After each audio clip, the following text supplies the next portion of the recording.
challenges really lie around getting the right creative product and the creative assets to feed into those channels. I think secondly, trying to get the integration across those channels so that the creative works from one channel to the next and the consumer can make sense of that, and you build a sense of scale and wonder. And thirdly, trying to measure how all that's created an impact on the consumer at the end of the day.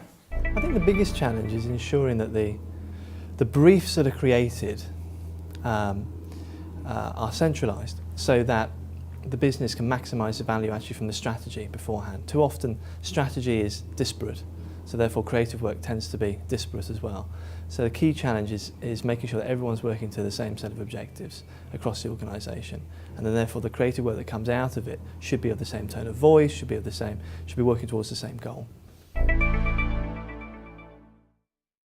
What we do is rather than refer to it internally as best practice, we just refer to it as showcasing something that you're particularly proud of. We put every market's quarterly campaign onto our brand centre. That works really nicely. We also place a lot of emphasis on building communities. That is a really hot topic in our business, because there aren't many opportunities for the local brands and local markets to work together.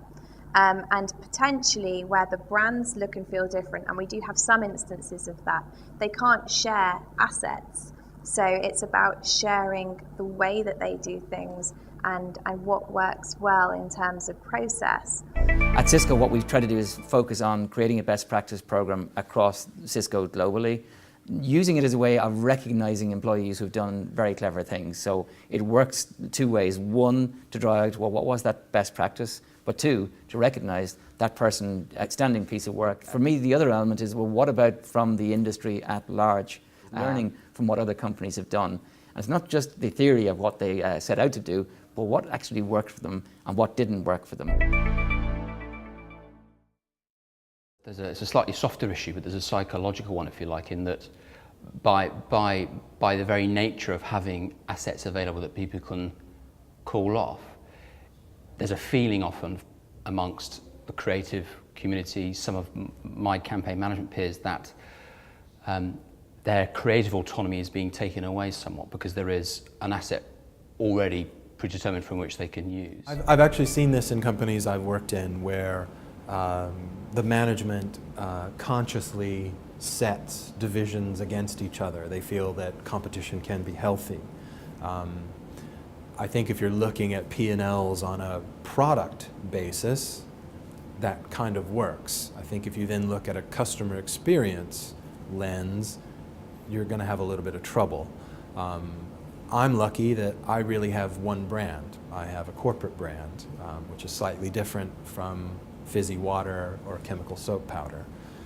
My brand is made up of people and content and relationships. So I don't control them in the factory. I can't adjust a knob that makes them make your sheets and towels whiter and brighter. Mine is more about culture and attitude. So it's a different kind of challenge. I think people in my business have to share because they won't grow their business if they don't.